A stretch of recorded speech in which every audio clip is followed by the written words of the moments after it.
Sidang apa nih Bang hari ini Bang? Hari ini sidang perkara narkotika dengan klien kami bernama Abner. Abner. Jadi agenda ada hari ini adalah tanggapan dari eksepsi kami, ya kan, yang kita layangkan 2 minggu yang lalu, seperti itu.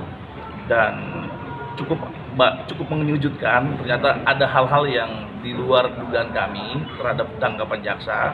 Tapi gak apa-apa, artinya itu biar nanti ketua pengadilan yang memikirkan secara arif dan bijaksana, karena kami melihat sendiri proses ini sudah seperti dipaksakan. Kenapa kami katakan paksakan? Karena proses ini sudah ada asesmen, tapi asesmen itu tidak dilampirkan.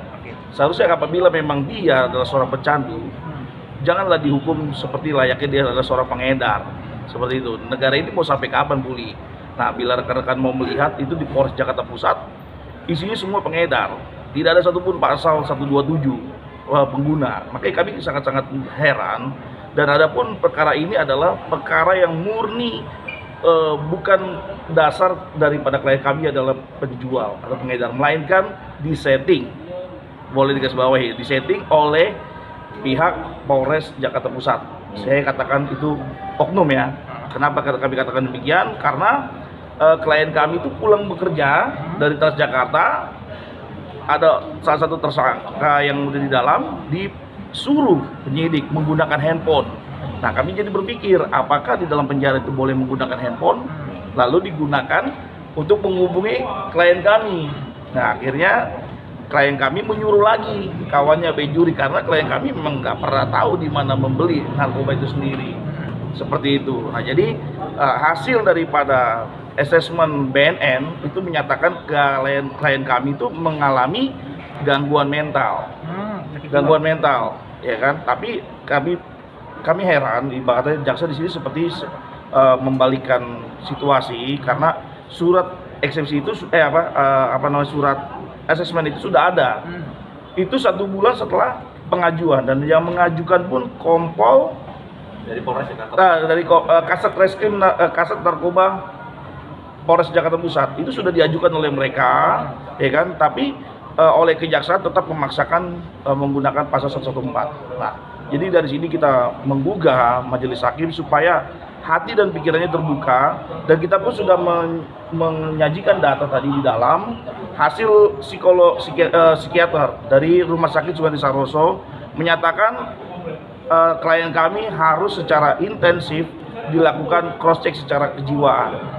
Itu seperti itu, dan kita sudah lampirkan ke dalam dan mohon supaya majelis hakim memberikan putusan salah yang seadil-adilnya bagi klien kami, karena klien kami sudah dibuktikan dari BNN, dari Rumah Sakit Sulianti Saroso bukanlah seorang pengedar melainkan pemakai.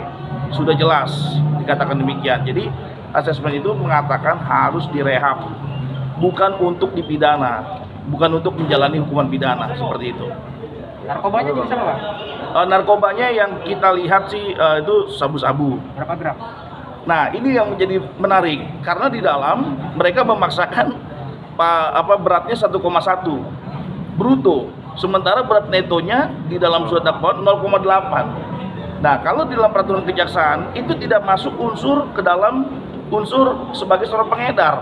Kalau 0,8 masuknya adalah pemakai, bukan pengedar, tetapi dia sendiri yang memberikan tulisan di dalam dakwaannya 0,8, ya kan? Tetapi selalu disebutkan dalam persidangan 1,1 berat bruto. Nah, seperti itu. Nah, ini ditemukan di mana Bang? Ditemukan di mana narkobanya? Di rumah apa? Narkoba itu. Jadi begini. Jadi begini. Ini menarik karena kenapa? Definisi pengedar berarti harus ada yang menerima. Sementara yang menerima ada di dalam penjara. Ini harus jadi perhatian penegakan hukum bagi kita semua. Apakah bisa di dalam penjara memesan narkoba? Kalau begitu siapa yang memesan? Mereka mengatakan undercover buying. Siapa yang membiayai? Seperti itu. Penyidik kah? Oknum kah? Atau siapa? Sementara di dalam penjara si tersangka yang bernama Udi Syarifudin ini tidak bisa menggunakan handphone, tetapi difasilitasi. Karena pengakuan Syarifudin, dia yang menghubungi klien kami untuk memesan narkotika. Seperti itu. Agenda sidang selanjutnya apa, Pak? Agenda sidang selanjutnya putusan selah. Apa itu? Selasa depan apa? 17. Tanggal 17 ya. Tanggal 17 hari Kamis. Tanggal 17.